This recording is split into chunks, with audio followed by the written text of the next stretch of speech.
네, 이어지는 시간은 허반석의 작전 리포트 시간입니다. 서경의 산업부장 허반석 전문위원 함께합니다. 안녕하세요. 네, 안녕하세요. 네, 반갑습니다. 금행입니다. 금방 행복해지는 금요일 우리 허반석 전문위원님이 밀고 계신 유행어인데요. 여러분들도 많이 써주시길 바라겠고 일단 저희가 이번 주 자동차 업종에 대해서 알아봤잖아요. 근데 좀 말씀을 드리자면 저희가 이 허반석의 작전 리포트 시간에서 다룬 섹터들이 정말 단시간 안에 떠오르는 그런 경우가 많습니다. 또 5G도 굉장히 강조를 해주신 게 뭐 메타버스나 NFT에 이 5G 네트워크가 쓰이지 않을 수 없다. 꼭 오를 것이다라고 했는데 최근에 또 튀어오른 그런 KMW라든지 종목들이 많았고요. 또 반도체도 정말 아무도 쳐다보지 않을 때 삼성전자, SK하이닉스 봐야 된다라고 짚어주셨는데 최근에 대형주들이 갑자기 또 올라오기 시작했습니다. 그리고 자동차도 마찬가지로 현대차와 기아가 또 주목을 받고 있는데 그만큼 또 허반석의 작전 리포트에서 좀 말씀해 주시는 섹터들이 튀어오르고 있어요. 좀 소감 한 말씀 들어볼게요. 네. 늘 공부를 하자라는 말씀을 좀 드립니다. 산업과 시장의 방향성이 함께 만났을 때 그러면 산업이 발전하고 방향성도 그쪽이다라고 생각을 하시면 당연스럽게 그 섹터 안에서 그 산업 안에서 잘하는 기업들을 또 찾는 것이 투자자의 시선이 또 명확하게 보이는 곳이 있을 거다라는 생각으로 산업과 시장 그리고 그 안에서 기업을 열심히 찾는 일들을 하고 있는 과정이죠. 그러면 그 안에서 쉬었던 기업들이 갈 수도 있고 산업이 이쪽으로 생태계가 이쪽으로 발전한다라고 한다면 그 안에서 미리 선점을 해 놓으시고 미리 선점을 할 때도 늘 강조드리는 게 차트상 저위험 구간에서 보자라는 말씀을 좀 드리잖아요.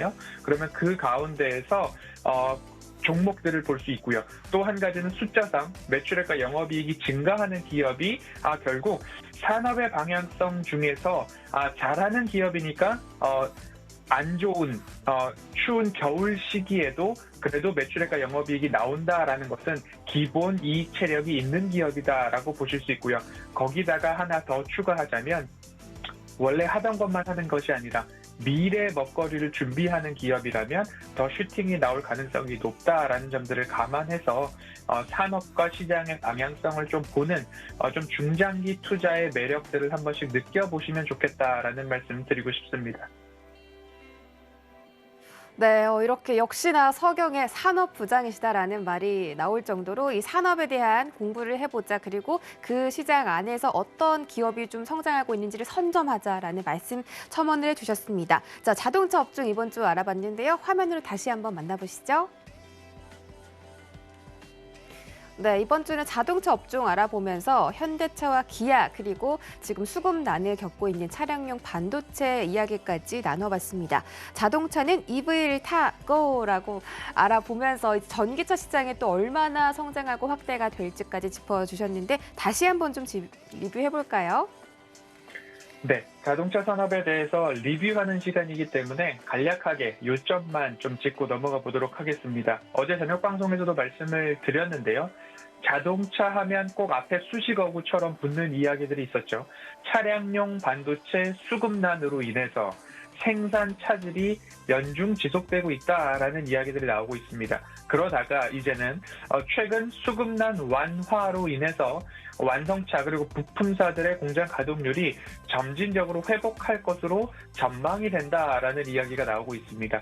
또 자동차 산업에서 빼놓을 수 없는 것이 전기차죠. 전기차 침투율이 증가하고 있지만 이 자동차 반도체 공급난으로 인해서 조금 주춤주춤하고 있지만 산업의 방향성, 대세는 전기차로 흘러가고 있다라는 부분에 있어서 투자자의 시선으로 꼭 포인트를 맞춰보셔야 되고 앞으로 그렇다라고 한다면 자동차 완성차 업체들의 공장 가동률이 얼마큼 올라오고 있는지 그리고 시장 점유율이 어떻게 증가하고 있는지 이런 쪽으로 영업이익률이 얼마큼 높아지고 있는지 그리고 차량을 구매할 때 주는 혜택, 인센티브가 차량 완성차 업체, 판매자 쪽에서는 적으면 적을수록 좋은 것이기 때문에 이러한 것들도 하나하나씩 좀 추적하면서 저가의 매수를 이어가자라는 말씀들을 좀 드리고 있습니다. 생산 차질 속에서도 전기차 관련된 침투율은 여전히 증가하고 있는 흐름입니다. 대세는 걸을 수 없다라는 이야기를 좀 드렸고요. 전기차 관련된 침투율 여전히 누적해서 증가하고 있는데 현대기아차는 점유율이 한 6% 정도 되고 있습니다. 앞으로 이곳을 얼만큼 더 끌어올릴 수 있을지, 그리고 현대차는 제네시스 전동화 모델로, 그리고 기아 자동차는 SUV나 RV 관련된 모델에 집중함으로써 미국 시장에 대한 투자 전략을 좀 꽂고 있다라는 점들을 감안하셔서 보면 좋을 것 같고요. 미국의 인프라 투자 법안이 통과가 됐습니다. 통과가 되면서 전기차 충전소에 대한 부분들, 그리고 인프라에 대한 확장, 그리고 스쿨버스나 대중교통의 전기차 교체, 이런 부분들이 전기차 시대를 앞당기고 있다라는 말씀을 드리는 것처럼 자동차 섹터를 볼 때는 꼭 EV를 타고라고 말씀을 드린 것처럼 자동차 산업에서는 전기차 시장, 성장성, 점유율, 침투율, 공장 가동률 꼼꼼히 체크하시면서 저가에 꼭 보셔야 되는 섹터 중에 하나다라는 말씀으로 섹터에 대한 이야기를 좀 드리도록 하고요. 현대자동차는 이렇게 좀 말씀을 드렸습니다. 전기차와 수소차 다 내 거다라는 말씀을 좀 드렸는데요. 전기차 같은 경우에는 상반기 모멘텀에 좀 집중해 볼 필요가 있습니다. eGMP라고 하는 전기차 전용 플랫폼 해외 생산이 내년은 아니더라도 곧 이루어질 것이다라는 정의선 회장의 이야기가 좀 있었고요. 제네시스 점유율이 확대되면 확대될수록 좋은 이유는 고마진 상품이 제네시스 모델이다라고 좀 보시면 좋겠고요. 연간 현대차 판매량이 전년 대비 4.2% 증가를 하고 있습니다. 그리고 또 한 가지 현대차 울산 공장이 이제 우리나라는 주 52시간이라는 노동법이 있어서 공장 가동이 어려웠었는데 이제 신청서를 냈습니다. 허가 신청서를 냈는데 주 62시간까지 좀 올려보겠다라는 이야기들이 좀 나오고 있습니다. 그래서 인가가 된다면 고용노동부에서 허가를 곧 해줄 것으로 전망이 된다라는 보도들이 나오고 있는데 공장 가동률 시간을 늘린다라는 이야기는 4주 동안은 공장을 120%로 가동을 해도 우리가 생산할 만한 반도체를 좀 구해 놓았다라는 이야기가 좀 맞을 겁니다. 그러면 최악의 상황은 좀 지났다라고 좀 보시면 좋을 것 같고요. 수소차 관련된 이야기를 좀 드려야 될 것 같습니다. 수소는 현대의 미래 비전 중에 또 한 축을 담당하는 쪽이죠. 전동화, 수소, 자율주행, 모빌리티 서비스, 커넥티비티, 그리고 도시명 항공 모빌리티라고 하는 UAM, 그리고 로보틱스, AI 쪽으로도 현대차는 중장기 투자 플랜을 잘 준비해 놓았다라고 보시면 좋을 것 같고요.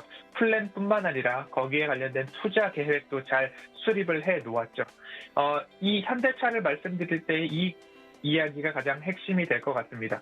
수소 상용차에 있어서 경쟁 상대가 없다라는 건데요. 현대는 엑시언트 FCEV라고 하는 수소 상용차, 수소 트럭을 이미 유럽에 공급을 했습니다.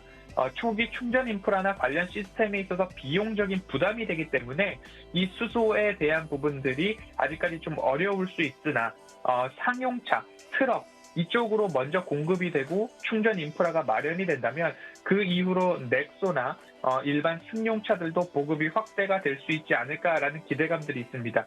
왜 그런가 하면 수소 상용차가 디젤 트럭과 1:1 무게 정도로 발전이 되어 있기 때문에 앞으로 친환경에 있어서도 물류 운송의 중심인 트럭도 현대자동차가 좀 앞서가고 있는데 경쟁 상대인 토요타가 수소 대형 트럭이 아직 상용화 전 단계에 있습니다. 그래서 아직 경쟁자가 없다라고 좀 이해를 해보시면 좋을 것 같고요. 이 현대차의 가장 매력적인 부분들 다시 한번 말씀을 드리면 이미 미래 사업 역량을 위해서 투자 계획까지 있다. 자율주행, 로보택시, UAM, 수소차는 경쟁자가 없고 보유자분들은 이러한 이슈들을 꼭 집중해서 가자라는 말씀을 드리고 싶고요. 기아 같은 경우에는 제가 현대차와 기아차 둘 중에 판정승을 기아가 받았다라고 말씀을 드렸는데요. 영업이익률이 7.5%에 달한다라는 부분까지 좀 생각을 해보시면 좋을 것 같고요. 그리고 추가적인 모멘텀을 본다라고 한다면 굵직굵직하게 실적, 그리고 생산 차질 이슈 최악을 지났고 평균 판매 단가는 높아지고 있고 이 구매 혜택을 주지 않아도 사고 있는 자동차가 기아차다. 오히려 웃돈을 얹어서 구하고 싶어하는 자동차가 미국에서는 기아차가 되었다. 그리고 전기차 전략 확대가 나오고 있는데요. EV 니로 EV가 이제 공개가 좀 되었습니다. 이 부분에 있어서도 얼만큼 흥행을 하는지 그 부분 좀 감안해 보시면 좋겠고요. 영업이익률이 2017년도에는 1.5%였지만 21년도 3분기에는 7.4%까지 올라왔다는 것에 있어서 판정승을 받기에 충분한 모멘텀이 되지 않을까라는 말씀 드리고 싶고요. 차트적으로 본다 하더라도 저가 구간에서 꾸준하게 박스권 매매가 가능했던 그런 기아였습니다. 박스권 상단을 돌파하지 못하더라도 다시 한번 저가에 매수하려는 관심은 꾸준하게 있어야 되는 기업 중에 하나가 기아다라고 보시면 좋을 것 같고요. 그리고 끝으로 전력용 차량용 반도체 이야기를 좀 드렸습니다. 이 부분에 대한 이야기를 제가 일요일 오후 6시에 공개 방송을 진행을 하는데요. 저는 차량용 반도체와 관련된 부분들을 잘 하고 있는 기업들을 미래 먹거리로, 미래 산업으로 좀 집중해 볼 필요가 있지 않을까라는 말씀을 좀 드리고 싶습니다.